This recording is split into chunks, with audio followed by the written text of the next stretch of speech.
Hello, Dr. Zakir Naik. Magacayga waa Haris. Waxaan ka socdaa magaalada Phoenix, gobolka Arizona ee waddanka Mareykanka. Waxaan ahay maamule qaybta suuqgeynta mid ka mid ah shirkadaha.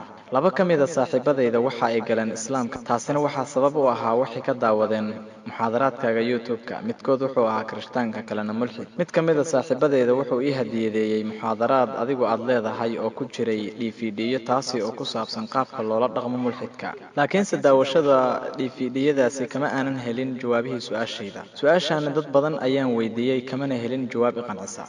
Dhammaan culummada aan ka daawaday YouTube-ka, ra'yigayga shakhsi ahaaneed adiga waxaa tahay qofka ugu caqliga badan, faham fudud iyo soo gudbinta jawaabooyin mantiqi ah. Run ahaantii noloshayda ma arkin caalim kale. Muhiimaddu waxay tahay aniga marka la ii fiirsho waa inaan helaa jawaabooyin su'aalahan aan u helaa. Maxaa yeelay weli ma aanan helin jawaabooyin i raali geliya igana qanciya su'aashan. Su'aashaydu waxay u eg tahay lacagta. Laba waji ayay leedahay. Wajiga koowaad ee leedahay waxaa weeye iyadoo jirto anigoo inaan ahay qof u dhaxeeya mid aan diin lahayn oo mulxida iyo midda kale ee ah ma garanayo laakiinse ma hubo mowqifkayga ilaa hadda.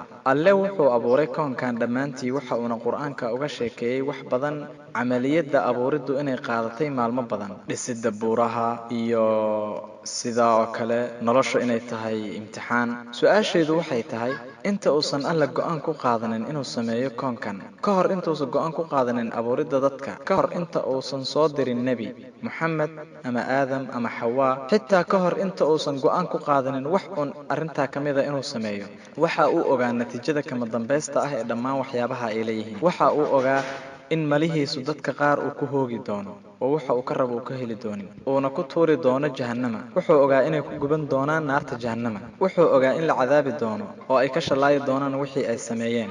Wuxuu ogaa inta uusan sameynin koonkan ka hor wax badan in natiijadu ku xumaan doonto dadka qaar oo la ciqaabi doono. Laga yaabay mararka qaar natiijadu inay mid wanaagsan noqoto. Laga yaabay natiijadu mararka qaar inay wanaagsanaato dadka qaar oo geli doonaan jannada. Laakiin wuu og yahay in xitaa Ilaahay suurtagal ay u tahay dadka inuu naarta ka badbaadiyo ka hor intuusan go'aan ku qaadanin bilaabidda abuurka. Laakiin iyadoo jirto arrintaa, wuxuu go'aan ku qaatay inuu amarkaa ku sii joogo sida ay keenayso xigmaddiisa ilaahiga ah. Laakiinse muxuu u doonayaa inuu sidaas sameeyo? Haddii suurtagal ay tahay su'aashayda inaan u dhigo qaabkan kale, muxuu Ilaahay u yahay saadisti gaaraya darajadaas, isagoona dejinaya tallaabo uuna og yahay tallaabadaasi inay qaabkaasi noqon doonto? Taasi waa su'aashayda koowaad. Su'aasha labaad ama wejiga kale ee lacagta.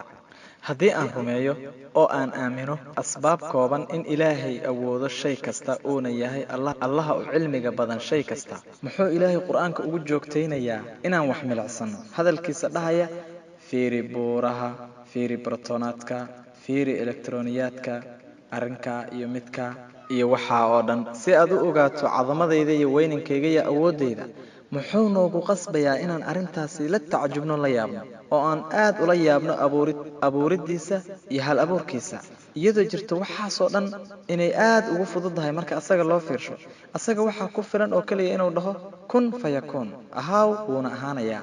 Maxay waajib u tahay inaan aad ula yaabo Ilaahay abuuriddiisa uu koonka abuuray? Hadduu Alla doono koonka waxba kama soo qaadayo marka asaga loo fiiriyo. Waajib maaha marka inaan la yaabo, balse arrintaa midda ka soo horjeeda waxaa u suurtagala wax kasta inuu sameeyo. Sidaa darteed anigu ma fahmayo muxuu nooga doonayaa inaan la yaabno waxa uu sameeyey. Walaalka wuxuuna weydiiyey su'aal aad u wanaagsan. Su'aal kasta oo u baahan fakar waa su'aal aad u wanaagsan.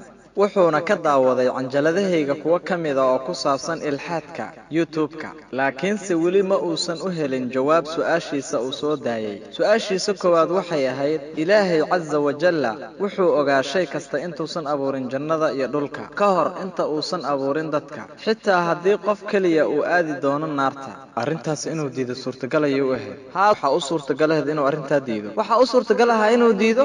Suurtagal ay u ahayd in dadka uu ku hoogayo inuu iska dhaafo. Waan ku jawaabi doonaa. Walaalku wuxuu leeyahay xitaa haddii uu qof kaliya uu aado naarta, taasi waxay la micno tahay in Ilaahay iyo dadiiladiisa insaankaasi ay hoogtay. Hadda marka su'aashaada loo fiiriyo, aniga waxaan aasaasay madaraso school. Laga yaabay inaad maqashay madarasada caalamiga ah ee islaamiga ah. Haddii mucallimad ay ardayda imtixaan ka qaadayso, imtixaanka marka lagu jiro waxay qortay waa maxay natiijada su'aasha ah 2 lagu daray 2. Ardayga horteeda jooga ama hortiisa jooga haddii uu ahaa macallin qofka wax qoray waxay aragtay asagoo qoraya 5 waxaana u suurtagala si fudud inay ardayga u sheegto inuu meesha 5 ah u bedelo 4 ma cadaalad baa inay mucallimadu arrintaas sameeydo inta lagu jiro imtixaanka si ay u saxdo jawaabta ardayga laga yaabee inaysan wax ikhtiyaar lahayn ardayga waxba kuma aha maya aniga su'aal fudud ayaan ku weydiiyay aniga waxaan ku weydiinayaa su'aal fudud mucallimadu waxay siiday warqadihii su'aalaha dhammaan ardayda meeshaas marka halkaas la marayo adigu waad saxsan tahay isla mowqifkaas mucallimadu waxay u sheegtay ardaygan qaladkiisa maxay dareemi doonaan ardayda kale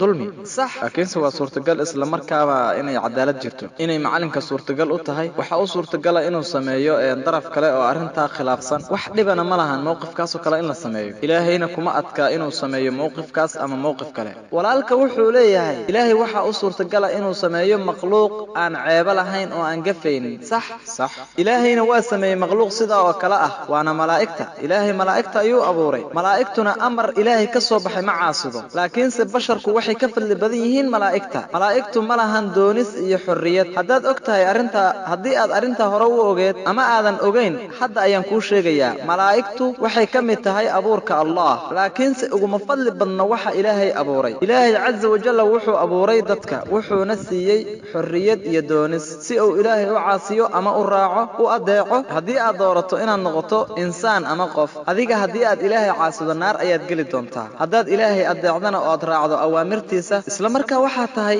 makhluuq ka darajo sareeya malaa'ikta maxaa yeelay malaa'iktu ma lahan xurriyad iyo doonis marka ay ilaahay adeecayaan waa arin markii horeba laga rabay laakiinse basharku iyo dadku waa qalqiga alle ee fadliga badan ilaahay azza wa jalla wuxuu nasiyay doonis iyo xurriyad su'aashaadana cilaaqa lama lahan in ilaahay og yahay shay kasta uu og yahay maxaa yeelay waa caalimul ghaib waa allaha sareeya waa allaha weyn wuxuuna abuuray dad leh doonis xor ah lehna ikhtiyaar sidaa darteed khaladku wuxuu ka dhacayaa basharka ee alla maaha maya laakiinse alle wuu nagu abuuray ceebtaas isagoo awoodo inuu arrintaa ka gudbo ma ahan ceeb ma aha waa xurriyad idan muxuu noo siinayaa xurriyaddaas haddii uu og yahay haddii uu horeba u ogaa inuu dadkaasi aadka u tirada badan uu naarta geli doono taasi waa abuurid kale oo tan ka duwan ma rabtid miyaa inaad sameedo shay ku tiirsan nafsadiisa walaalkii arrintaas waa waxaan kuu sheegay allah horaanba wuxuu abuuray malaa'igta aniga waxaan ku weydiinayaa yaa fiican labadooda malag ilaahay adeecaya oo raacaya mise insaan ilaahay adeecaya oo raacaya aniga marka la ii fiiriyo haddii aan heli lahay fursad labaad waxaan dooran lahaa inaan noqdo malag maxaa aniga khatarta gelinaya